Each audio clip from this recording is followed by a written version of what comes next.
Hello and welcome to the Mullins Media Podcast. I'm of course your host Ben Mullins here, discussing all things media related.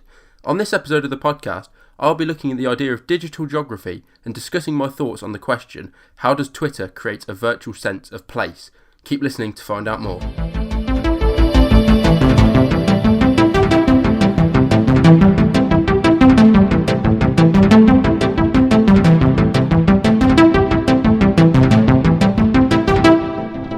So, as mentioned beforehand, the specific area of media theory we will be taking a look at today is digital geography. Before we proceed, it is important to understand what exactly this means. Digital geography can be defined in many ways, however the main area of focus for my research is the creation of geographies of the digital. Ash, Kitchin and Leszczynski explain this as how engaging and communicating through screens alters the spatial understandings, embodied knowledge, political awareness and social relationships of users. What this means is that digital geography creates the idea of virtual space for users to communicate and explore. Social media is a key example of this, as social media sites allow users to explore and create content in an online space. When talking about social media and geographies of the digital, an example of a website which is relevant to this discussion is Twitter. Twitter is a social media site based around followers and trends, with the users being able to share information amongst themselves. In relation to our pre-established definition of digital geography, Twitter can therefore be considered a part of this, as users are able to explore and engage with the digital space around them. Additionally, Twitter is an example of digital geography which can be looked at not just with regards to space, but also to place. While space can be considered an area of sorts, the definition of place has been thought of as a space which has been given meaning through shared thoughts and ideas. Twitter establishes this through its user-generated content. User-generated content, such as tweets or blogs, it's important to Twitter's distinction as a virtual place rather than a space, as the content is essentially a user dialogue and, as stated by Tomaiuolo, can over time establish community. As the distinction between space and place was based on shared knowledge and ideas, a community built on dialogue is therefore an example of Twitter creating a virtual space, as these communities may potentially have their own shared thoughts related to their dialogue. This user-created content is also an example of participatory culture, as Jenkins states that some may see the blogging community as a force that will shape the information environment. Whilst Jenkins is talking about bloggers here rather than Twitter, it's important to remember that Twitter only came into existence in the same year as this statement was published, and so even though Jenkins never directly mentions Twitter here, he is speaking about another form of user-generated content, which can therefore be applied to Twitter as a modern version of the same concept. What Jenkins is essentially saying here is that the environment, or space as it could otherwise be referred to as, can be shaped by user-generated participatory culture, once again linking to the idea of creating a virtual place. The difference with this idea of a virtual place, however, is that rather than having a previous shared knowledge, user-generated content could create a new shared knowledge amongst users and be shaped as a virtual place in this way. Whilst it is now evident that Twitter could, in theory, create a sense of a virtual place, it is important to analyse an example of a community on Twitter which displays prior shared ideas and thoughts and new user-generated examples of shared ideas through participatory culture to understand whether this theory exists in reality. As such, I shall be analysing a community known as Football Twitter. Football Twitter is essentially an encompassing term to describe football fans on Twitter. However, some see Football Twitter as more than just those fond on the sport.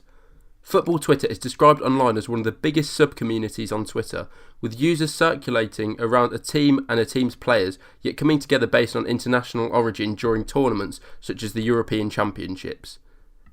Examples of users you may find as part of Football Twitter are accounts such as @NoContextFooty, an account which publishes images related to football without context for comedic purposes.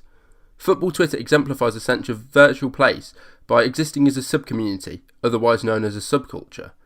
Haenfler states that subcultures adhere to a certain homology or a synergy with the group's values, giving an indication that subcultures share common ideas and thoughts. As I mentioned earlier, shared ideas and thoughts can be considered as a qualifying factor between space and place.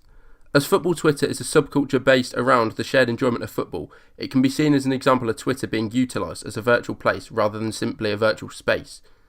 Whilst football Twitter utilises common values related to subcultural identity, a sense of virtual place is also created through this community's participatory culture. An example of this participatory culture on Twitter is the ability to contribute to trends using hashtags. Hashtags are an example of participatory culture as they allow an audience to literally participate in an online trend and shape what appears on Twitter via mass contribution to trends, leading to them appearing on Twitter's trending page. Whilst this establishes how hashtags, as an element of participatory culture, can shape a virtual space into a place through topics gaining traction based on common use, the question now is, how does this apply to football Twitter? Perhaps one of the most prominent examples is the hashtag #WengerOut. This hashtag became a trend due to Arsenal Football Club's fans' dissatisfaction with long-term first-team manager Arsene Wenger, with the hashtag and similar anti-Wenger hashtags reaching a total of over 400,000 uses in 2017 alone. Football Twitter accounts were some of the most popular users of this hashtag, with user @TroopsAFC receiving over 1,500 likes on a tweet featuring hashtag #WengerOut in March 2018. This shows football Twitter as a source for new common knowledge amongst a community and thus further enforces the idea of football Twitter creating a sense of virtual place. Overall, Twitter is an example of digital geography through social media as ideas surrounding space and how this can become more than simply space in order to create a sense of virtual place for users. Twitter makes this possible through allowing users to build online communities and subcultures, such as football Twitter, which share ideas and thoughts about a specific part of Twitter, a key distinction between space and place. Additionally, the ability to use hashtags and user-generated content on Twitter allows for participatory culture, creating a sense of place through users' own original shared thoughts and ideas which are established on Twitter itself. Of course, there are many other communities on Twitter that could be spoken about in this regard. However, football Twitter is an example which I've followed personally for a while now, and so I was interested to share my thoughts about this topic. But anyway, that was my opinion on the subject. If you'd like to voice your own opinion on how Twitter utilises digital geography, how ideas of virtual place can be developed, or you'd just like to comment on football Twitter, make sure you leave a comment on this podcast. The links for all my references will be in the description or available on my blog page depending on how you are listening to this episode. Thank you for tuning in, and once again I've been your host Ben Mullins. Thank you for listening.